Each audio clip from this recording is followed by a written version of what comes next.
I am the Tofu Golem. Please enjoy the video. In this video, I will explain how to achieve vibrant red color in icing using an easy method. Getting a true red can be tricky, but with a few simple steps, you will master it. We will focus on using gel food coloring, which is far more concentrated than liquid dyes. This approach helps avoid thinning your icing while still achieving a rich, deep hue. Let's dive into the process and make your desserts pop with beautiful red. Choosing the right food coloring is your first crucial step for vibrant red icing. Gel food coloring is highly recommended because it is super concentrated, meaning you need less to achieve a deep color. Liquid dyes can add too much moisture, altering your icing's consistency.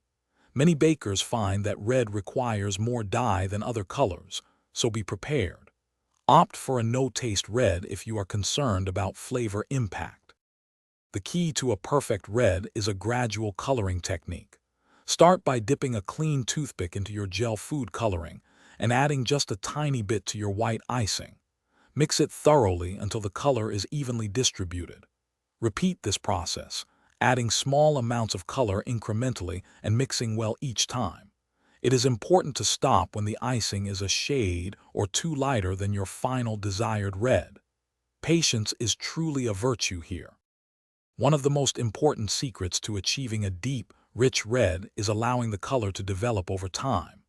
After you have mixed your icing to a slightly lighter red, cover it tightly and refrigerate it for at least 2 to 4 hours or even overnight. You will notice the color will deepen significantly as it rests. Before using, simply bring the icing back to room temperature and give it a quick stir. This simple step makes all the difference. Thanks for watching. Consider subscribing if we helped you today.